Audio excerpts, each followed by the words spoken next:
കേരളത്തിലെ നിയമസഭാ തിരഞ്ഞെടുപ്പ് വിജയത്തിന് പിന്നാലെ അധികാരത്തിന്റെ ചെങ്കോൽ ആർക്കെന്ന ചോദ്യം കോൺഗ്രസിനുള്ളിൽ വലിയ പൊട്ടിത്തെറിക്കാണ് വഴിവെച്ചിരിക്കുന്നത്.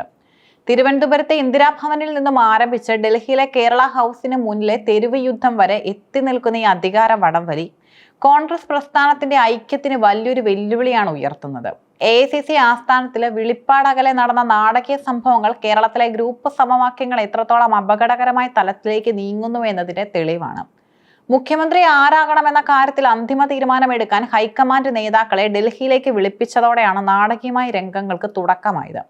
പ്രതിപക്ഷ നേതാവ് VD സതീശൻ അർദ്ധരാത്രിയോടെ ഡൽഹിയിലെത്തിയപ്പോൾ അദ്ദേഹത്തെ സ്വീകരിക്കാൻ എത്തിയത് നൂറുകണക്കിന് യുവപ്രവർത്തകരാണ്. സാധാരണഗതിയിൽ ശാന്തമായി കാണപ്പെടാറുള്ള കേരള ഹൗസ് പരിസരം സതീശനെ അനുകൂലിച്ചും എതിരാളികളെ അധിക്ഷേപിച്ചും വിളിച്ച മുദ്രാവാക്യങ്ങളാൽ പ്രകമ്പനം കൊണ്ടു.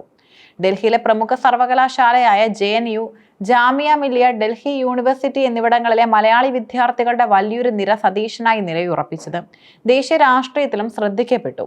എന്നാൽ ഈ സ്വീകരണ പരിപാടിക്കിടെ KPCC അധ്യക്ഷൻ സണ്ണി ജോസഫ് അവിടെ എത്തിയതോടെയാണ് കാര്യങ്ങൾ മാറിമറിഞ്ഞത്. അദ്ദേഹത്തിന് നേരെ അശ്ലീല ചുവയുള്ളതും പ്രകോപനപരവുമായ മുദ്രാവാക്യങ്ങൾ ഉയർന്നത് കോൺഗ്രസിന്റെ സംസ്കാരത്തിന് നിരക്കാത്ത രീതിയിലായിപ്പോയി. ഡൽഹിയിലെ അക്രമസക്തമായ അന്തരീക്ഷം മുൻകൂട്ടി മണത്തറിഞ്ഞ മുതിർന്ന നേതാവ് രമേശ് ചെന്നിത്തല സമർത്ഥമായി അവിടെ നിന്നും ഒഴിഞ്ഞു മാറി.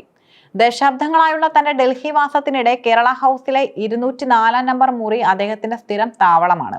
എന്നാൽ തന്റെ അനുയായികളും എതിർപക്ഷവും തമ്മിൽ ഏറ്റുമുട്ടാൻ സാധ്യതയുണ്ടെന്ന് തിരിച്ചറിഞ്ഞ അദ്ദേഹം തന്റെ താമസം ഒരു സുഹൃത്തിന്റെ വീട്ടിലേക്ക് മാറ്റി. ഇതിനിടെ കേരള ഹൗസിന് മുന്നിലും AICC ഓഫീസിന് പരിസരത്തും വലിയ രീതിയിലുള്ള പോസ്റ്റർ യുദ്ധമാണ് അരങ്ങേറുന്നത്. അന്തരിച്ച ഉമ്മൻചാണ്ടിയുടെ ചിത്രങ്ങൾ അടങ്ങിയ പോസ്റ്ററുകൾ ഒരു വിഭാഗം വികാരത്തിന് കീഴിൽ വലിച്ചു കീറിയത് വലിയൊരു വിഭാഗം പ്രവർത്തകരിൽ അമർഷമുണ്ടാക്കിയിട്ടുണ്ട്. ഗ്രൂപ്പ് വൈരാഗ്യത്തിന്റെ പേരിൽ ഉന്നതരായ നേതാക്കളുടെ സ്മരണയെ പോലും അപമാനിക്കുന്ന രീതിയിലേക്ക് കാര്യങ്ങൾ നീങ്ങുന്നത് ഹൈക്കമാൻഡിനെ പ്രകോപിപ്പിച്ചിട്ടുമുണ്ട്. ഡൽഹിയിലെ തെരുവുകളിൽ നടന്ന പ്രതിഷേധങ്ങൾ വെറും ഒരു വൈകാരിക പ്രകടനമല്ലെന്നും ഇതിന് പിന്നിൽ വ്യക്തമായ ഗൂഢാലോചന ഉണ്ടെന്നുമാണ് ഹൈക്കമാൻഡ് വിലയിരുത്തുന്നത്. KPCC അധ്യക്ഷനെ പോലെ ഒരു ഉന്നത നേതാവിനെ പരസ്യമായി അധിക്ഷേപിക്കുന്നത് അംഗീകരിക്കാനാവില്ലെന്ന് AICC ജനറൽ സെക്രട്ടറിമാർ വ്യക്തമാക്കി കഴിഞ്ഞു. ഈ പ്രതിഷേധങ്ങൾക്കിടയിൽ നുഴഞ്ഞു കയറിയ തീവ്ര വികാരക്കാർ ആരാണെന്നും ഇവർക്ക് ഏതെങ്കിലും മുതിർന്ന നേതാക്കളുടെ ഒത്താശയുണ്ടോ എന്നും കണ്ടെത്താൻ ഒരു രഹസ്യാന്വേഷണം ഹൈക്കമാൻഡ് ആരംഭിച്ചിട്ടുണ്ട്. ദേശീയ തലസ്ഥാനത്ത് പാർട്ടിയെ നാണം കെടുത്തുന്ന രീതിയിൽ പ്രവർത്തിച്ചവർക്കെതിരെ കടുത്ത അച്ചടക്ക നടപടി ഉണ്ടാകുമെന്ന സൂചനയാണ് മല്ലികാർജുൻ ഖാർഗെയുടെ വൃത്തങ്ങൾ നൽകുന്നത്. ഇന്ന് രാവിലെ 10 മണി മുതൽ കോൺഗ്രസ് അധ്യക്ഷൻ മല്ലികാർജുൻ ഖാർഗെയുടെ വസതിയിൽ കേരള നേതാക്കളുമായുള്ള കൂടിക്കാഴ്ച ആരംഭിച്ചു. ഓരോ നേതാവിനെയും പ്രത്യേകം വിളിച്ച് സംസാരിച്ച് അവരുടെ അഭിപ്രായങ്ങൾ അറിയുകയാണ് ലക്ഷ്യം. യുവാക്കളുടെയും ഘടകകക്ഷികളുടെയും പിന്തുണ തനിക്കുണ്ടെന്ന് അദ്ദേഹം വാദിക്കുന്നു. രമേശ് ചെന്നിത്തല തന്റെ പരിചയ സമ്പത്തും അദ്ദേഹം ആയുധമാക്കുന്നുണ്ട്. KC വേണുഗോപാൽ കേരളത്തിലെ ഭരണത്തിൽ തന്റെ വിശ്വസ്തൻ ഉണ്ടാകണമെന്ന വാശിയിൽ ഉറച്ചു നിൽക്കുന്നു. പ്രതിഷേധങ്ങൾ ചർച്ചയെ ബാധിക്കുമോ എന്നതാണ് പ്രധാന ആശങ്ക. ഡൽഹിയിൽ നടന്ന അനിഷ്ട സംഭവങ്ങൾ രാഹുൽ ഗാന്ധിയെ നേരിട്ട് അറിയിക്കാനാണ് നിരീക്ഷകരുടെ തീരുമാനം. ഒരു വശത്ത് തെരുവിൽ പ്രതിഷേധം നടക്കുമ്പോൾ മറുവശത്ത് നിശബ്ദമായ കരുനീക്കങ്ങളുമായി KC വേണുഗോപാൽ തന്റെ സ്വാധീനം ഉറപ്പിക്കുകയാണ്. കേരളത്തിലെ ഭൂരിഭാഗം MLA-മാരും തന്റെ പക്ഷത്താണെന്ന് ഹൈക്കമാൻഡിനെ ബോധ്യപ്പെടുത്താൻ അദ്ദേഹത്തിന് കഴിഞ്ഞിട്ടുമുണ്ട്.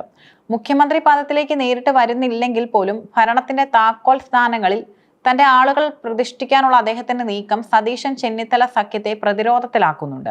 ഈ അധികാര വടംവലിയിൽ സതീശന്റെ മുഖ്യമന്ത്രി സാധ്യതകൾ മങ്ങുന്നതായും ചെന്നിത്തലയ്ക്ക് നറുക്കു വീഴാനുള്ള സാധ്യതകൾ തെളിയുന്നതായും ചില കേന്ദ്രങ്ങൾ സൂചിപ്പിക്കുന്നു. മുഖ്യമന്ത്രി ആരായാലും കേരളത്തിലെ കോൺഗ്രസ് പഴയതുപോലൊരു ഐക്യപ്രസ്ഥാനമായി മുന്നോട്ട് പോകുമോ എന്നതാണ് അണികൾ ചോദിക്കുന്ന ചോദ്യം. ഗ്രൂപ്പ് സമവാക്യങ്ങൾ പുതിയ അച്ചുതണ്ടിലേക്ക് മാറുമ്പോൾ അത് പാർട്ടിയുടെ താഴെത്തട്ടിലുള്ള പ്രവർത്തനത്തെ ബാധിക്കാനുള്ള സാധ്യതയുമുണ്ട്. സോണിയാഗാന്ധിയുടെ നിലപാടായിരിക്കും ഈ പോരാട്ടത്തിൽ അന്തിമ വിധി എഴുതുക. രാഹുൽ ഗാന്ധിയുടെ വിശ്വസ്തനായ KC പിണക്കാതെയും എന്നാൽ കേരളത്തിലെ നേതാക്കളെ ഒപ്പം നിർത്തിയും ഒരു മധ്യമാർഗം കണ്ടെത്താനാണ് സോണിയുടെ ശ്രമം. ചെന്നിത്തല മുഖ്യമന്ത്രിയാവുകയും സതീശൻ ഉപമുഖ്യമന്ത്രിയായി തുടരുകയും ചെയ്യുന്ന ഫോർമുലയ്ക്ക് സോണിയ അംഗീകാരം നൽകിയാൽ ഇന്ന് രാത്രിയോടെ ശുഭവാർത്തയുണ്ടാകും. കേരളത്തിലെ കോൺഗ്രസിന്റെ ചരിത്രത്തിൽ ഇത്രത്തോളം നാടകീയമായ ഒരു അധികാര കൈമാറ്റം അടുത്ത കാലത്തൊന്നും നടന്നിട്ടില്ല. ഡൽഹിയിലെ തെരുവുകളിൽ ഉയർന്ന മുദ്രാവാക്യങ്ങൾ പാർട്ടിക്കുള്ളിലെ ആഭ്യന്തര ജനാധിപത്യത്തിന്റെ പ്രതിഫലനമാണോ അതോ അച്ചടക്കമില്ലായ്മയുടെ തെളിവാണോ എന്നതിൽ തർക്കങ്ങൾ ഇപ്പോഴും നിലനിൽക്കുന്നു. എന്തായാലും ഈ അധികാര വടംവലി അവസാനിക്കുമ്പോൾ കേരളം ഒരു പുതിയ മുഖ്യമന്ത്രിയെ മാത്രമല്ല പുതിയൊരു രാഷ്ട്രീയ സംസ്കാരത്തെ കൂടി കാണാനിരിക്കുകയാണ്. ഗ്രൂപ്പ് വൈരാഗ്യങ്ങൾ മാറ്റിവെച്ച് ഭരണത്തിലേക്ക് ശ്രദ്ധ തിരിക്കാൻ പുതിയ നേതൃത്വത്തിന് സാധിക്കുമോ എന്നതാണ് കാത്തിരുന്നു കാണേണ്ടത്.